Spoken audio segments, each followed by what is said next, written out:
بسم اللہ الرحمن الرحیم۔ السلام علیکم ورحمۃ اللہ۔ کاشانہ بصیرت کی جانب سے کتاب بکھرے موتی کی جلد نمبر 2 کا پارٹ نمبر 3 آپ کے سامنے پیش کیا جا رہا ہے۔ Page number 61۔ آنکھ کے ایک اشارے سے پھنس گیا۔ اس کے مقابلے میں جاہز کا ایک واقعہ بھی ملتا ہے جو محمد ابن سیرین کے ساتھ پیش آنے والے واقعے کے بالکل برعکس ہے۔ یہ ایک سیدھا سادہ عام سا آدمی تھا، بظاہر پڑھا لکھا کہلاتا تھا اور صورت شکل کے اعتبار سے انتہائی قبیح تھا۔ رنگ کالا، چہرے پر داغ دھبے، لمبی سی کالی ناک، اوپر سے 2 موٹے موٹے پھیلے ہوئے سخت ہونٹ۔ ایک مرتبہ ایک گلی سے گزر رہا تھا کہ اس نے دیکھا کہ ایک حسین و جمیل عورت نے اسے معمولی سا آنکھ کا اشارہ کر دیا۔ بس اتنے سے اشارے سے وہ عورت کے جال میں پھنس گیا۔ وہ یہ سمجھ بیٹھا کہ عورت اس کی طرف مائل ہو گئی ہے۔ عورت جیسے جیسے ناز سے آگے بڑھتی جاتی تھی وہ بھی اسی کے ساتھ اس کے پیچھے پیچھے چلا جاتا تھا، یہاں تک کہ وہ ایک سونار کی دکان تک اسے لے آئی اور سونار سے کچھ کہا، پھر جاہز سے کہتی ہوئی چلی گئی کہ آپ یہیں ٹھہریں اور میرا انتظار کریں۔ جاہز نے کافی دیر تک انتظار کیا لیکن وہ لوٹ کر نہ آئی، اور پھر اس نے سونار سے پوچھا، یہ عورت کہاں چلی گئی؟ اس نے کیوں دیر کر دی؟ سونار نے جواب دیا، اس نے تجھے یہاں کسی اور کام کے لیے بلایا تھا۔ دراصل یہ عورت میرے پاس تھوڑی دیر پہلے آئی تھی۔ اس نے مجھ سے کہا تھا کہ جادو کا عمل کرنے کے لیے میں اس کی خاطر ایک شیطان کا پتلا بنا دوں، تو میں نے اس سے کہا تھا کہ میں نے شیطان کی صورت نہیں دیکھی، بھلا میں اس کا پتلا کیسے بنا سکتا ہوں؟ پھر وہ میرے پاس سے یہ کہتی ہوئی گئی تھی کہ میں اس کا کوئی حل ڈھونڈ کر لاتی ہوں، اور اب یہ تجھے میرے پاس لے آئی ہے۔ تجھے یہاں لانے کے بعد اس نے مجھ سے کہا کہ بس ایسی ہی شکل بنا دو اور اب تمہارا کام ختم ہو گیا ہے، لہٰذا تم جا سکتے ہو۔ اس واقعے سے یہ سبق ملتا ہے کہ ایک تو انسان کو حرام چیزوں کی طرف نظر نہیں اٹھانی چاہیے، دوسرے اپنی حیثیت اور مقام کو پیش نظر رکھنا چاہیے، ورنہ دنیا میں اپنا مذاق اڑوانے اور آخرت میں خدا کے غضب کا نشانہ بننے کے سبب قرار پا سکتا ہے۔ Page number 63۔ محبوب پر ظلم۔ جب جناب ابو ذر کو جلا وطن کر کے شام بھیج دیا گیا تو ان کے دوستوں میں سے کسی نے انہیں خط لکھ کر بہترین نصیحت اور حکمت آمیز وصیت کی آرزو کا اظہار کیا۔ تو جناب ابو ذر نے اسے یوں لکھا، بسم اللہ الرحمن الرحیم۔ اے شخص، تو نے مجھ سے جس خواہش کا اظہار کیا ہے تو میں تجھ سے بس اتنا ہی کہوں گا کہ جسے تم سب سے زیادہ محبوب رکھتے ہو اس پر ظلم مت کرو اور اس کے ساتھ دشمنی مت کرو۔ والسلام۔ خط ملا تو ابو ذر کی تحریر پڑھنے والا حیران ہو گیا، کہنے لگا، یہ تو 2 متضاد باتیں ہیں، بھلا کیسے ممکن ہے کہ آدمی جسے سب سے زیادہ محبوب رکھتا ہو اس کے ساتھ دشمنی کرے؟ پھر اس نے حضرت ابو ذر سے اس کی وضاحت طلب کی، چنانچہ انہوں نے اب کی مرتبہ جو جواب دیتے ہوئے لکھا، تمہارے نزدیک لوگوں میں سب سے زیادہ محبوب چیز خود تمہاری جان ہے۔ انسان سب سے زیادہ اپنی جان ہی کو محبوب رکھتا ہے اور اس سلسلے میں کوئی شک و شبہ نہیں پایا جاتا، یہاں تک کہ شاذ و نادر افراد کو چھوڑ کر آدمی اپنی اولاد کے مقابلے میں بھی اپنی ہی ذات کو اہمیت دیتا ہے۔ آدمی جو کچھ بھی چاہتا ہے اپنی ذات ہی کے لیے چاہتا ہے۔ انسان کی جان اس کے نزدیک سب سے زیادہ اہم ہوتی ہے، اسے اپنی زندگی سب سے زیادہ پیاری اور محبوب ہوتی ہے، لہٰذا تم اپنی جان پر ظلم مت کرو اور اس کے ساتھ دشمنی اختیار نہ کرو۔ مطلب یہ کہ گناہ نہ کرو، اور جب تم گناہ کرتے ہو تو خود اپنے اوپر ظلم کرتے ہو، اور جب تم کسی کو تھپڑ مارتے ہو تو غور نہیں کرتے کہ تھپڑ مار کر تم نے خود اپنے ہی اوپر ظلم کیا ہے۔ Page number 65۔ ایک عالم کا صبر و استقامت۔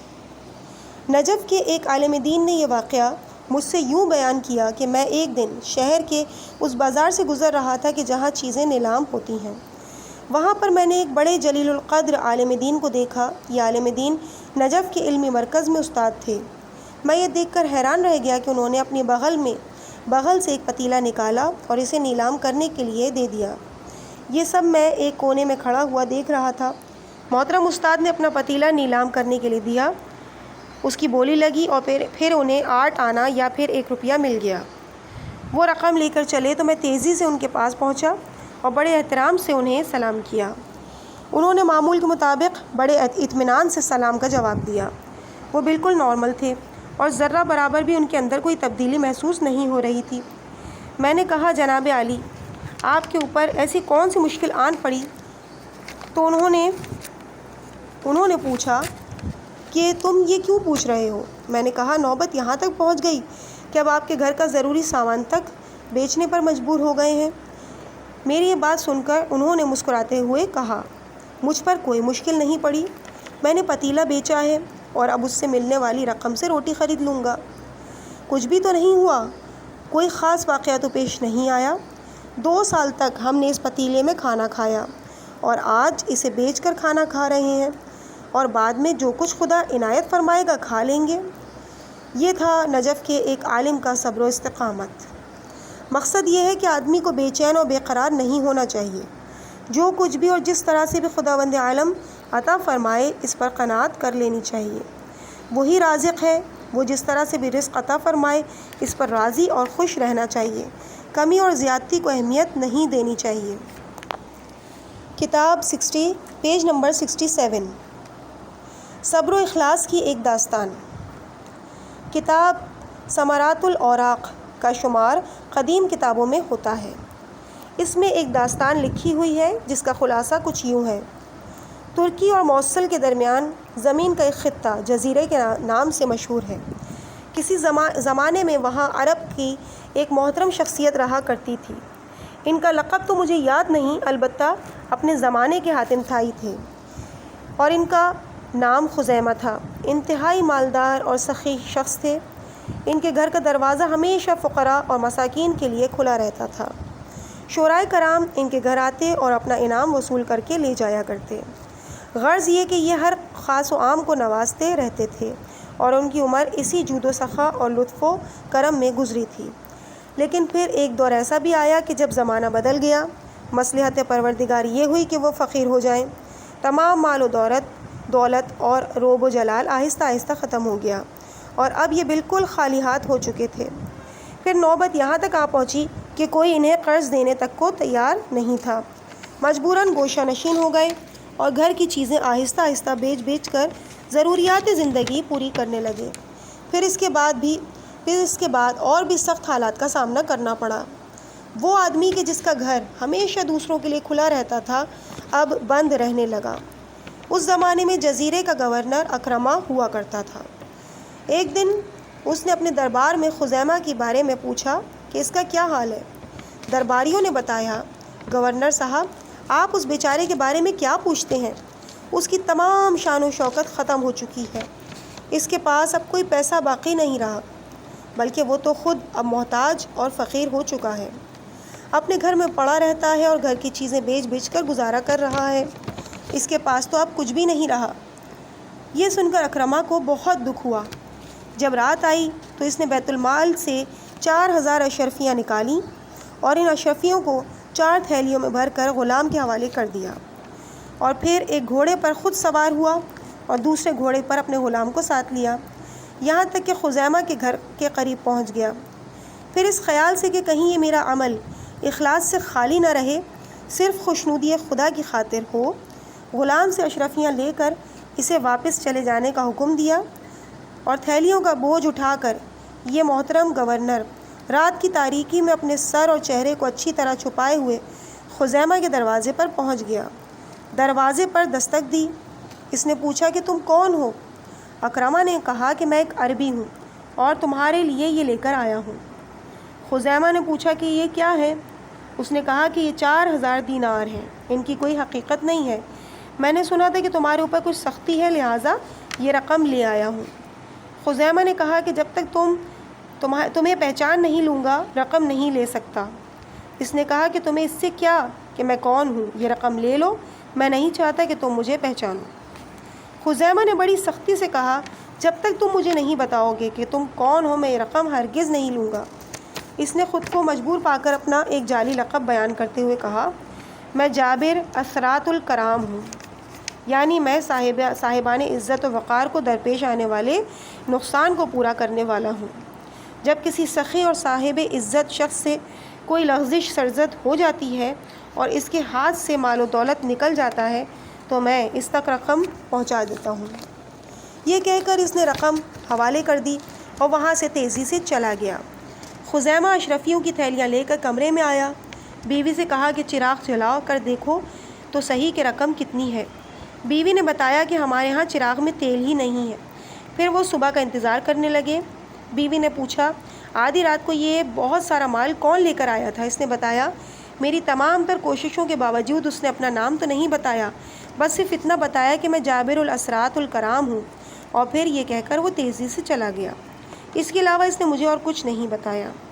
ادھر جزیرے کا گورنر بیچارہ اتنی بڑی رقم دے کر جب گھر پہنچا تو اس کی بیوی سخت پریشان و برہم تھی۔ اس کا گریبان چاک تھا اور بال بکھرے ہوئے تھے۔ اکرمہ نے پوچھا کہ تمہیں کیا ہو گیا؟ اس نے کہا اتنی رات کو تم کہاں گئے تھے؟ رات کا یہ حصہ تم نے کہاں گزارا؟ اکرمہ نے کہا کہ مجھے کام تھا اور میں کام سے گیا تھا۔ وہ بولی نہیں، تم یقیناً دوسری بیوی کے پاس گئے تھے۔ اتنی رات گئے، اس کے گھر جانے کی بھلا کیا تک تھی؟ اکرمہ نے کہا خدا کی قسم میں کسی عورت کے پاس نہیں تھا، مجھے تو بس ایک کام تھا اور میں اسی سلسلے میں گیا تھا۔ عورت کو اس کی بات کا یقین نہیں آیا اور وہ خود کو بری طرح نوچنے اور پیٹنے لگی اور چیخ کر کہنے لگی میں خود کو مار ڈالوں گی، ورنہ تم مجھے سچ سچ بتاؤ کہ کہاں گئے تھے۔ اکرمہ نے کہا کہ خدا کی قسم میں تمہارے علاوہ کوئی شادی میں نے نہیں کی۔ وہ اپنی بیوی کو بھی اصل بات نہیں بتانا چاہتا تھا، لیکن اس کی بیوی اسے کسی حال میں چھوڑنے کے لیے تیار نہیں تھی۔ بالآخر اس نے کہا کہ اچھا میں تمہیں اصل بات بتائے دیتا ہوں۔ وہ بات یہ ہے کہ میں نے سنا تھا کہ خزیمہ مفلس ہو کر گوشہ نشین ہو گیا ہے۔ میں اسے 4000 دینار دینے کے لیے اس کے گھر گیا تھا۔ اس نے مجھ سے پوچھا کہ تم کون ہو، لیکن میں نے اسے اپنا نام نہیں بتایا، بلکہ صرف اتنا کہا کہ میں جابر الاسرات الکرام ہوں، اور پھر یہ کہہ کر اور رقم دے کر میں واپس آ گیا۔ یہ سن کر عورت کو اطمینان ہو گیا اور بات آئی گئی ہو گئی۔ ادھر خزیمہ نے وہ رقم استعمال کی اور اس سے اپنی ضروریات زندگی کی چیزیں خریدیں اور پھر شام کے سفر پر روانہ ہو گیا۔ وہاں وہ اموی بادشاہ کے پاس پہنچا۔ بادشاہ نے پوچھا برسوں سے تم میرے پاس نہیں آئے، آخر کیا حال ہے اور کیسی گزر رہی ہے؟ خزیمہ نے بتایا ہاں، ایک عرصے سے میری مالی حالت بہت خراب تھی اور میں بالکل تنگ دست ہو گیا تھا۔ بادشاہ نے کہا تمہیں جب بھی کوئی مسئلہ درپیش ہو میرے پاس آ کے کہہ دیا کرو تاکہ میں اسے حل کر دیا کروں۔ خزیمہ نے کہا سچ تو ہے، میرے پاس کرایہ تک کے پیسے نہیں تھے۔ بادشاہ نے پوچھا تو پھر تم یہاں تک کیسے پہنچے؟ اس نے جواب دیا میرے لیے آسانی مہیا ہو گئی۔ وہ اس طرح کے رات کی تاریکی میں ایک شخص اپنا چہرہ چھپا کر 4000 دینار مجھے دے گیا۔ میں نے بہت پوچھا لیکن اس نے اپنا نام نہیں بتایا، ہاں البتہ اتنا ضرور بتایا کہ میں جابر الاسرات الکرام ہوں۔ یہ سن کر بادشاہ نے کہا کہ کاش کہ میں جانتا کہ وہ کون ہے، کاش ایسے سخی اور مخلص شخص سے میں بھی ملتا جس نے پوشیدہ طور پر نیکی کی ہے۔ پھر جب خزیمہ خدا حافظ کہہ کر جانے لگا تو بادشاہ نے اس کی پریشانیوں کی تلافی کے خیال سے اسے کہا میں تمہیں جزیرے کا گورنر مقرر کرتا ہوں۔ خزیمہ نے جزیرے کی گورنری کو قبول کر لیا اور اکرمہ بیچارہ اپنے عہدے سے معزول ہو گیا۔ بادشاہ نے خزیمہ کو بھی یہ ہدایت کی تھی کہ تم اکرمہ کو معزول کر دو تو اس سے بیت المال کی اچھی طرح سے حساب لینا، اور اگر وہ خیانت کا مرتکب پائے تو اسے ہتھکڑیاں ڈال کر شام بھیج دینا۔ خزیمہ نے جزیرے کی گورنری کا عہدہ سنبھال لیا اور دستور کے مطابق اس کی آمد سے پہلے ہی جزیرے کے رہنے والوں کو معلوم ہو گیا کہ اب یہاں کا نیا گورنر خزیمہ آنے والا ہے۔ یہ خبر پا کر اکرمہ بھی خزیمہ کے استقبال کے لیے روانہ ہوا اور نہایت عزت و احترام کے ساتھ اسے سرکاری محل تک لے آیا اور اسے منصب پر بٹھا دیا۔ اس دوران اکرمہ نے اس سے کوئی بھی بات نہیں کی اور اسے یہ نہیں بتایا کہ میں کون ہوں۔ کچھ دنوں کے بعد جب خزیمہ کا اقتدار مضبوط ہو گیا تو اس نے حکومت کے عہدے پر فائز ہونے کے بعد فرمان جاری کیا کہ اکرمہ کو بلا کر لاؤ۔ جب معزول ہو جانے کے والے گورنر کو لایا گیا تو نئے گورنر نے اس سے کہا کہ اپنا سابقہ حساب دو۔ اکرمہ نے جب حساب پیش کیا تو اس میں 4000 دینار کا فرق تھا، اور یہ 4000 دینار وہی کم پڑ رہے تھے جو رات کی تاریکی میں اکرمہ نے اس بے رحم خزیمہ کو دیے تھے۔ خزیمہ نے کہا اکرمہ بہرحال اس کمی کو پورا تمہیں کرنا ہوگا۔ اس نے کہا واللہ خدا جانتا ہے نہ تو میں نے یہ پیسے کھائے ہیں اور نہ میں نے چھپا کر رکھے ہیں۔ نئے گورنر نے کہا اسے جیل میں ڈال دیا جائے۔ بیچارہ اکرمہ اپنے عہدے سے بھی معزول ہوا اور انہی 4000 دیناروں کی وجہ سے جو اس نے خزیمہ ہی کی مدد کے لیے دیے تھے جیل میں بھی چلا گیا۔ اس نے کچھ نہیں کہا اور بالکل خاموش رہا۔ یہ نہیں بتایا کہ میں ہی وہ ہوں کہ جس نے اس رات تمہیں 4000 دینار لا کر دیے تھے اور تو اس طرح سے اس کا بدلہ چکا رہا ہے؟ سچ ہے کہ اگر کوئی کام صرف خدا کے لیے ہو تو پھر اسے کسی اور سے نہیں کہا جا سکتا۔ نئے گورنر نے اس پر کوئی رحم نہیں کیا بلکہ اسے جیل میں ڈال دیا گیا۔ جیل بھجوانے سے مسئلہ حل نہ ہو سکا کیونکہ رقم تو اس کے پاس تھی ہی نہیں، پھر بھلا وہ کیسے دے سکتا تھا؟ اب خزیمہ نے حکم دیا کہ اس پر تشدد کیا جائے۔ معزول ہونے والے گورنر پر ظلم و تشدد شروع ہو گیا۔ یہ ظلم و تشدد دیکھ کر اکرمہ کی بیوی مزید برداشت نہیں کر سکی اور نئے گورنر خزیمہ کو پیغام دیتے ہوئے کہا، کیا جابر الاسرات الکرام کو اس طرح سے صلہ دیا جاتا ہے؟ بس یہی ایک جملہ خزیمہ کے لیے کافی تھا۔ یہ پیغام پاتے ہی اس نے فوراً حکم دیا کہ اکرمہ کو جیل سے لایا جائے، بلکہ وہ خود جیل پہنچا اور اس کے قدموں میں گر کر معذرت طلب کی اور اپنے دونوں پاؤں اس کے سامنے کرتے ہوئے کہا، اپنے پاؤں کی زنجیر میرے پیروں میں ڈال دو۔ اکرمہ نے خزیمہ کی خواہش کو قبول نہیں کیا۔ خزیمہ نے کہا، تم گھوڑے پر سوار ہو جاؤ، میں پیدل چلتا ہوں۔ اس نے کہا، یہ ہرگز نہیں ہو سکتا، میں نے کوئی ایسا کام نہیں کیا کہ جس کی وجہ سے میری اتنی عزت کی جائے۔ خزیمہ نے کہا، کیا تم وہی شخص نہیں ہو کہ جس نے اس رات میری مدد کی تھی اور مجھے میری پریشانیوں سے نجات دلائی تھی؟ اس نے کہا، یہ عمل میں نے تمہارے لیے تو نہیں کیا تھا، میرا یہ عمل تو صرف اور صرف خوشنودی پروردگار کے لیے تھا۔ مختصر یہ کہ خزیمہ اسے انتہائی عزت و احترام کے ساتھ لے کر اموی بادشاہ کے پاس پہنچا اور اسے بتایا کہ یہی وہ سخی اور مخلص شخص ہے جس سے ملنے کے لیے آپ تمنا کر رہے تھے۔ اس پر اموی بادشاہ نے اسے بہت سارا مال عطا کیا اور پھر دوبارہ اس کے عہدے پر بحال کرنے کی پیشکش کی، لیکن اس نے قبول کرنے سے انکار کر دیا۔ کہنے لگا، مجھے جزیرے کی گورنری نہیں چاہیے، یہ خزیمہ ہی کے سپرد رہنے دیں۔ پھر بادشاہ نے اسے کسی اور صوبے کا گورنر بنا کے عزت و احترام کے ساتھ روانہ کر دیا۔ پیج نمبر 76، کفن چور اور پڑوسی کی میت۔ عرصہ گزرا، ایک شخص قبر کھود کر مردوں کا کفن چرایا کرتا تھا۔ اس کا پڑوسی اس رات سے واقف تھا۔ ایک مرتبہ جب پڑوسی بیمار ہوا تو سمجھ گیا کہ اب میں مر جاؤں گا، تو اس نے کفن چور کو اپنے پاس بلوایا، پھر اپنے کمرے سے اس کفن چور کے علاوہ سب کو باہر جانے کا حکم دیا اور 2 تھیلے اس کے سامنے رکھتے ہوئے بولا، اے شخص، کیا میں نے تجھے کبھی تکلیف پہنچائی؟ اس نے جواب دیا، نہیں۔ پھر پڑوسی نے کہا، میری تم سے ایک گزارش ہے اور وہ یہ کہ جب میں مر جاؤں تو قبر سے میرا کفن چرا کر مت لے جانا۔ میں نے 2 کفن خریدے ہیں، ایک مہنگا ہے اور دوسرا سستا ہے۔ مہنگا کفن میں ابھی تمہیں دیے دیتا ہوں اور جب میں مر جاؤں تو تم میری میت کو برہنہ مت کرنا۔ کفن چور نے تکلف کرتے ہوئے کہا، ارے نہیں، اس کی کیا ضرورت ہے؟ پڑوسی نے کہا، تمہیں یہ قبول کرنا ہی پڑے گا۔ خدا کے لیے تم یہ کفن لے لو اور میرے ساتھ معاملہ طے کر لو کہ اس کے بعد تم میرا کفن چوری نہیں کرو گے۔ پھر بڑے اصرار کے بعد پڑوسی نے مہنگا اور قیمتی کفن اس کے حوالے کر دیا۔ چند ہی دنوں کے بعد پڑوسی اس دنیا سے اٹھ گیا اور اسے دفن کر دیا گیا۔ رات آئی تو کفن چور سوچنے لگا، بھلا مردہ بھی کچھ سمجھتا ہے، میں خواہ مخواہ کیوں اس کا کفن اپنے ہاتھ سے جانے دوں؟ یہ سوچ کر وہ اپنے معمول کے مطابق قبرستان پہنچا، وہاں قبر کھودی اور میت کا کفن اتارنے لگا۔ اتنے میں اچانک سے میت نے فریاد کی، مجھے برہنہ مت کرو۔ یہ دردناک جملہ کفن چور کے دل پر اثر کر گیا اور وہ خوف خدا سے کانپتا اور روتا ہوا قبر سے باہر نکل آیا۔ وہ اتنا خوف زدہ ہو چکا تھا کہ بیمار پڑ گیا اور سمجھ گیا کہ یہ خوف اس کی جان لیے بغیر نہیں رہے گا۔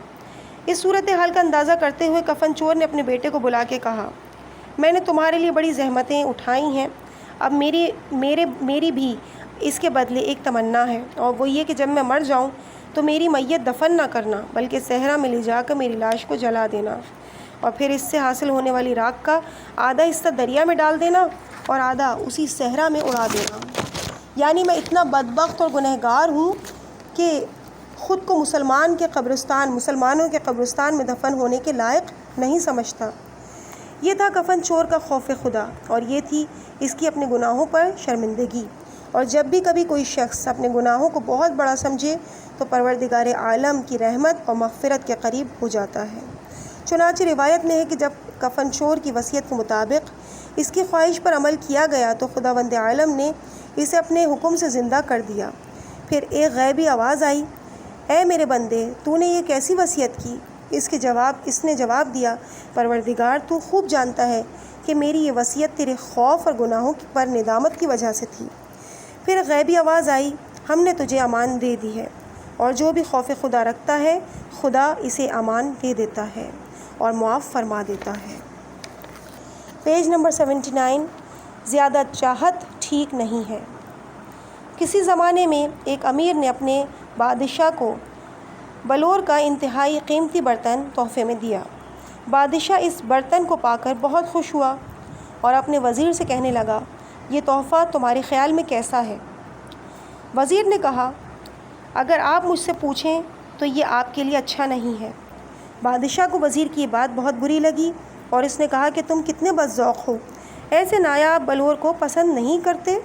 بادشاہ نے بلور کے اس قیمتی برتن کو ایک خاص جگہ پر رکھوا دیا اور ساتھ ہی اس کی حفاظت کے لیے نگہبان مقرر کر دیا۔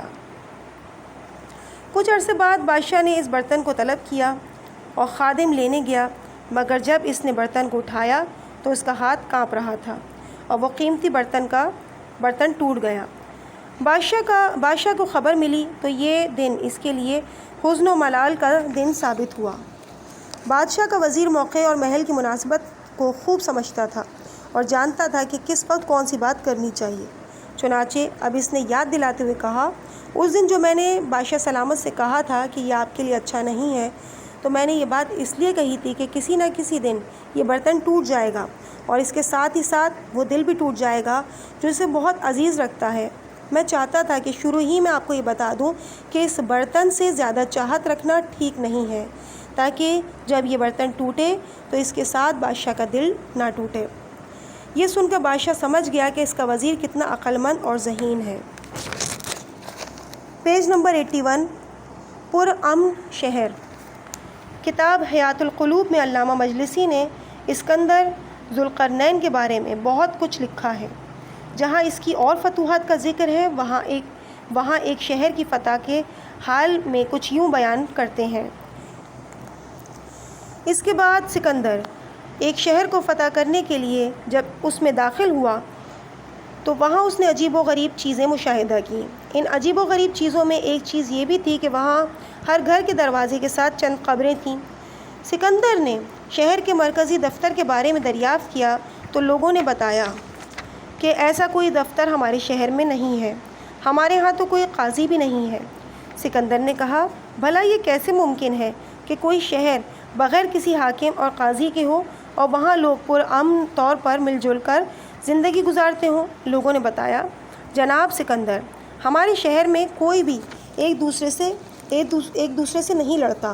سکندر نے کہا، آخر کیوں؟ اس کی کیا وجہ ہے؟ کیا یہ ممکن ہے؟ پرامن شہر کے لوگوں نے بتایا، ہمارے آباء و اجداد کا یہ طریقہ رہا ہے کہ جب کبھی بھی کوئی شخص مر جاتا ہے تو اس کی میت گھر کے سامنے ہی دفن کر دی جاتی ہے اور ہمارے ہاں الگ سے کوئی قبرستان نہیں ہے۔ جب بھی کوئی مرتا ہے اس کی قبر گھر ہی میں بنا دی جاتی ہے۔ ایسا ہم اس لیے کرتے ہیں تاکہ جب بھی کوئی شخص اپنے گھر سے باہر نکلے تو وہ اپنے آباء و اجداد کی قبروں سے گزرتا ہوا نکلے اور اسے اچھی طرح سے معلوم رہے کہ بعد میں اس کا بھی یہی انجام ہونے والا ہے۔ چنانچہ وہ اپنے اس انجام پر نظر رکھتے ہوئے گھر کے باہر کوئی بھی گناہ اور برائی کا ارتکاب نہیں کرتا۔ اسی طرح جب کوئی شخص اپنے گھر لوٹ کر آتا ہے تو ان قبروں سے گزرتا ہوا آتا ہے۔ چنانچہ اپنے انجام کے بابت سوچتے ہوئے اس طرح گھر میں آنے کے بعد وہ اپنے اہل خانہ اور بال بچوں کے ساتھ کسی طرح کی کوئی بھی زیادتی نہیں کرتا۔ مختصر یہ کہ اپنے ماں باپ، بھائی بہن، رشتہ داروں کے گھر میں موجود ان قبروں کی وجہ یہ ہے کہ کوئی بھی شخص موت کو فراموش نہ کرے اور ہر روز موت اس کی نگاہوں کے سامنے رہے۔ یہی وجہ ہے کہ ہمارے اس شہر میں کوئی شخص کسی کا مال نہیں لے جاتا۔ کوئی شخص جسے کل زندہ رہنے کی امید نہ ہو، وہ بھلا کیوں کسی کی حق تلفی کرے گا؟ اور اے سکندر، اس شہر کے لوگ بھلا کیوں تجھ سے جنگ کریں گے؟ اس جنگ و جدال میں سے انہیں کیا ملے گا؟ پیج نمبر 83، ہادی عباسی کی اچانک موت۔ تاریخ میں ہے کہ خلیفہ ہادی عباسی انتہائی شقی القلب تھا اور وہ مرتے دم تک اسی غیظ و غضب کا شکار رہا۔ خوریزی اور ظلم و بربریت ہی اس کا کام کاج تھا اور اس کی زندگی کا اختتام بڑے عجیب و غریب انداز میں ہوا۔ اپنی زندگی کے آخری دن دوپہر کی سخت گرمی میں اس نے اپنے وزیر ہرثمہ کو بلایا اور بالکل درندے کی طرح اس پر جھپٹنے کا انداز اختیار کرتے ہوئے کہا، ہرثمہ، میں نے سنا ہے کہ میرا بھائی ہارون یحییٰ ابن خالد برمکی سے مدد حاصل کر کے مجھے حکومت سے ہٹانا چاہتا ہے اور خود خلافت پر قابض ہونا چاہتا ہے۔ تم آج رات ہارون کے گھر جاؤ اور اس کا سر قلم کر کے لے آؤ۔ ہادی عباسی محض اس خیال سے کہ کہیں اس کا بھائی حکومت کی راہ میں رکاوٹ نہ بن جائے اسے قتل کرنا چاہتا تھا۔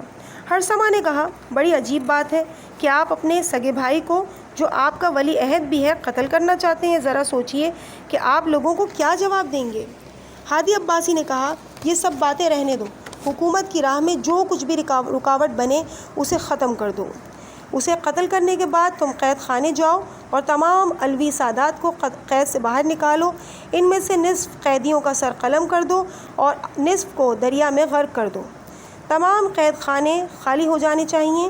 تم آج ہی رات کوفے جاؤ گے اور وہاں جا کر پہلے یہ اعلان کرو گے، جتنے لوگ عباسی خاندان سے تعلق رکھتے ہیں وہ سب کے سب شہر سے نکل جائیں، اور اس کے بعد پورے شہر کو آگ لگا دو اور شہر کے چاروں طرف اپنے آدمیوں کو تعینات کر دو تاکہ جو بھی فرار ہونے کی کوشش کرے وہ قتل کر دیا جائے۔ میں نہیں چاہتا کہ اب اس شہر میں کوئی بھی علی کا چاہنے والا باقی بچے۔ شہر کوفہ کو جلانے کے بعد اسے مسمار کر کے زمین کے برابر کر دو۔ ہرثمہ نے کہا، آخر انہوں نے کون سا گناہ کیا ہے؟ کوفے والے بہرحال مسلمان ہیں، پھر آپ ان کے قتل عام کا حکم کیوں دے رہے ہیں؟ ہادی عباسی بولا، مسلمان صرف وہ ہے جو میرے حکم کا تابع ہو، جو میری بات کو مانے، بس وہی مسلمان ہے۔ جب کوئی آدمی اس طرح سوچنے لگے اور خود گویا خدا بن بیٹھے اور سب کچھ اپنی ذات کو سمجھنے لگے تو اس کا انجام بہت ہولناک ہوتا ہے۔ خدا ایسی سوچ سے پناہ دے۔ زیادہ مال و دولت، صحت و سلامتی اور جوانی پا کر موت کو بھول جانا سرکشی اور خدا سے بغاوت کے علاوہ اور کچھ نہیں ہے۔ خلیفہ کی بات سنتے ہوئے ہرثمہ نے استعفیٰ دیتے ہوئے کہا، مجھے ریاست نہیں چاہیے، میں ایسے گناہوں کا ارتکاب نہیں کر سکتا۔ عباسی خلیفہ نے دھمکی دی، ہرثمہ، تم میرے تمام احکامات بجا لاؤ ورنہ تمہیں قتل کر دیا جائے گا۔ ہرثمہ نے ڈرتے ہوئے کہا، ٹھیک ہے، میں اس کے لیے تیار ہوں۔ یہ سن کر خلیفہ کمرے کے اندر چلا گیا اور ہرثمہ اپنے بارے میں حیران و پریشان ہو کر سوچنے لگا۔ خلیفہ کی ماں نے جب یہ سنا کہ وہ اپنے بھائی کو قتل کرنا چاہتا ہے تو وہ اس کے پیروں پر گر پڑی اور کہنے لگی، اپنے بھائی کو قتل کرنے سے باز آ جاؤ، اسے مت مارو۔ لیکن اس شقی نے اپنی ماں کو ایک لات مار کر جھڑک دیا۔ اس کا نفس اتنا سرکش ہو چکا تھا کہ اقتدار کے نشے میں اس نے سب کچھ بھلا دیا تھا۔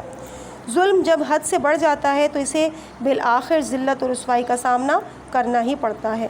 یہی وجہ تھی کہ کچھ ہی دیر بعد خلیفہ کی بیوی نے اچانک چیخ کر کہا، آ کر خبر لو، خلیفہ ہادی عباسی اچانک مر گیا ہے۔ اس کی موت کا سبب یہ تھا کہ ماں کے باہر نکل جانے کے بعد خلیفہ نے جب کھانا کھانا شروع کیا تو غذا اس کے حلق میں پھنس گئی اور اس طرح وہ اچانک سے مر گیا۔ دراصل ماں کی بد دعا نے اسے جہنم کی بدترین وادی میں پہنچا دیا تھا۔ ہرثمہ کو بتایا گیا کہ خلیفہ مر گیا۔ اس نے آ کر دیکھا کہ چہرے پر نقاب پڑی ہوئی ہے۔ نقاب کو ہٹایا تو اس کا چہرہ تارکول کی مانند سیاہ ہو رہا تھا۔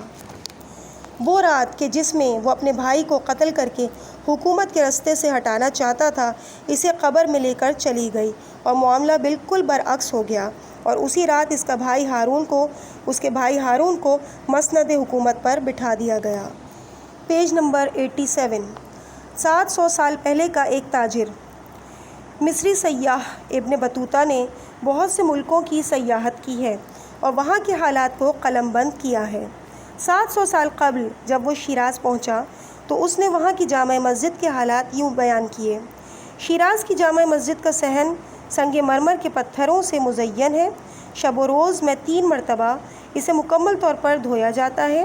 کوئی بھی شخص جوتے پہن کر اس مسجد میں داخل نہیں ہوتا۔ یہاں لوگوں کا ٹھاٹے مارتا ہوا سمندر ظہر کی نماز کے لیے موجود رہتا ہے۔ مسجد کے باہر ایک بازار ہے، نہیں معلوم کہ وہ بازار اب کہاں ہے، جس کا دروازہ مسجد کی ایک جانب کھلتا ہے۔ مسجد اتنی شاندار اور خوبصورت ہے کہ ایسی خوبصورت تعمیر میں نے سوائے شام کے کہیں نہیں دیکھی۔ جب میں اس مقام پر پہنچا تو وہاں میری نظر ایک دکاندار پر پڑی جہاں کوئی گاہک نہیں تھا۔ وہ قرآن کی تلاوت میں مصروف تھا۔ تلاوت قرآن کا بہترین لہجہ مجھے اس کی جانب متوجہ کر رہا تھا۔ چنانچہ میں اس کے قریب چلا گیا اور احوال پرسی کے بعد میں نے اس سے پوچھا کہ کیا کر رہے ہو؟ اس نے جواب دیا کہ میں نے اپنی اس دکان میں ایک قبر کھود رکھی ہے۔ یہ کہہ کر اس نے دری ہٹائی تو میں نے دیکھا کہ قبر بالکل تیار ہے اور ایک سنگ مرمر کے پتھر پر دکاندار کا نام کندہ کیا ہوا ہے۔ وہ پھر دکاندار کہنے لگا، میں نے اس دکان میں اس لیے قبر کھود رکھی ہے تاکہ دنیا کے فریب میں نہ آؤں اور گاہکوں کو دھوکہ نہ دوں اور دھوکہ دے کر لوٹ کھسوٹ نہ کروں۔ جب کوئی گاہک نہیں ہوتا تو میں اسی قبر میں اس کے کنارے بیٹھ کر تلاوت قرآن کیا کرتا ہوں۔ ایسا میں اس لیے کرتا ہوں تاکہ میرا نفس مجھے سرکشی اور نافرمانی کی طرف نہ لے جائے۔ یہ ہے 700 سال پہلے کے ایک شیرازی تاجر کا ایک عمل جو تاجروں کے لیے ایک بہترین مثال اور ایک عالی شان نمونہ ہے۔ اس مقام پر کتاب بکھرے موتی جلد نمبر 2 کا تیسرا حصہ مکمل کیا جاتا ہے۔ انشاءاللہ اس سے آگے کے واقعات کو پارٹ نمبر 4 میں آپ کے سامنے پیش کیا جائے گا۔ التماس دعا، والسلام علیکم ورحمۃ اللہ وبرکاتہ۔